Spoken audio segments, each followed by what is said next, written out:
everyone, thanks for joining in today. Today I wanted to show you how I color my hair using henna. Typically in the past I have been absolutely obsessed with being a blonde and wanting to color my hair, and as I've aged in life I've realized that I'm going to embrace my beautiful brunette hair and try to keep my hair as far away from really like a lot of chemicals that are in just normal coloring products. So what I'm going to use today is this henna that I bought from Whole Foods here in Florida, and it's just a Persian medium brown, and I'm going to be putting about 1/4 of an ounce in this bowl. Okay, so here is 1/4 of an ounce of henna.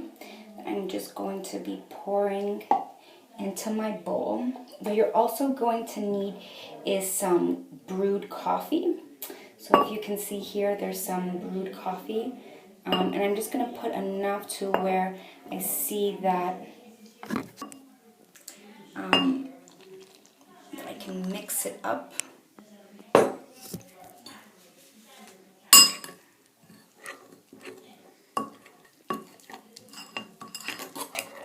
And also, I'm going to be using 2 tablespoons of vinegar. And what I'm using is apple cider vinegar, like that.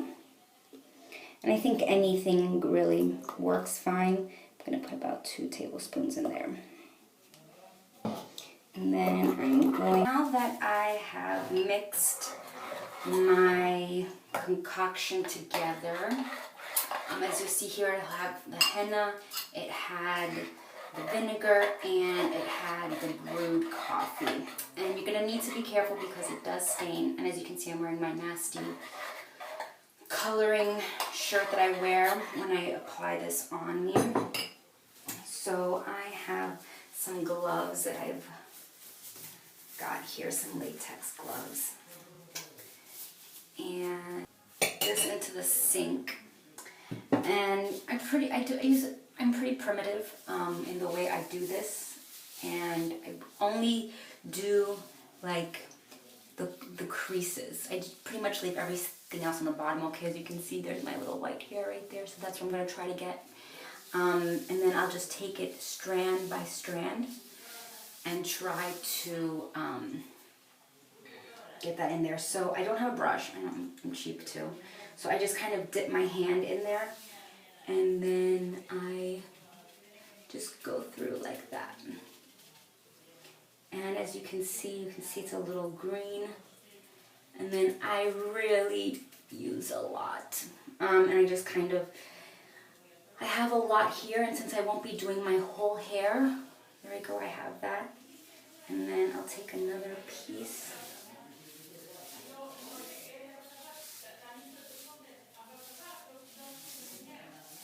And I'll come back when all of this is a little bit more done now. Okay, as you can see, I'm kind of almost done now. I just want to reapply a little bit more in my trouble areas, which is right here. I have usually the most amount of white hairs. Putting this on, I'll keep it on for an hour. I will actually, when I'm finished, my white hairs, and I look at them, like most of my hair color doesn't change, it's just that the white looks like a light brown, and it almost looks like I have like this natural highlighting tone, because that's really, and then it'll just show like a little bit more of a red tint to my hair, which I like, and kind of makes it look a little bit more shiny and glowy.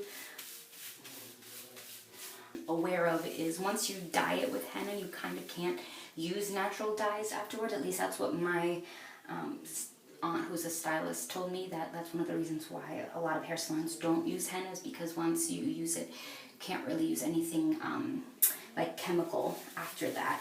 It'll just not seep into your hair.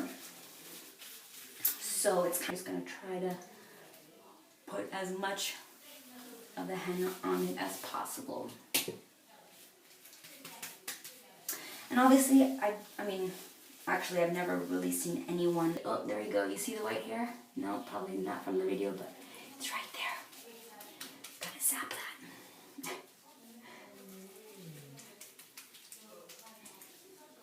And so I'm glad I have a little bit left so I can like just get the roots.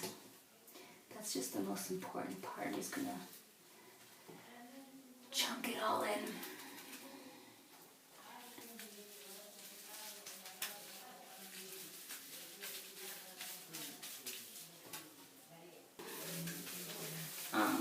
So now we have this, and I'm gonna put it in a little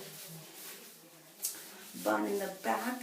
And then honestly, I didn't really use it in the back at all, just because I don't really have any gray hairs back there. So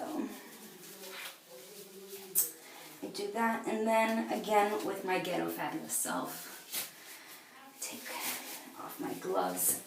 You're supposed to like put this under kind of like a heat bag, or I don't know what it is, but you're apparently supposed to have like this be warm, so that I guess it can absorb the henna. So I have a plastic bag, plastic grocery bag, and I'm going to put on my head. Oh yeah, this is sexy. And then I'm going to tie it like that. And then I'm going to keep this sucker on for an hour. And then I'll be done. And then I'll wash that off. And when you take a shower, actually, I would strongly advise you not move your hair around or like try to swish it about, because it will get everywhere on your shower. And it's still just as kind of dangerous in the sense as a natural hair dye that it can stain things in your bathroom. So I'm going to be cleaning all of this up and making sure that there's nothing left on my faucet or on my sink, so that it doesn't stain. But okay, hope you guys enjoyed this, and next time I'll come back I won't have any gray hairs. Bye.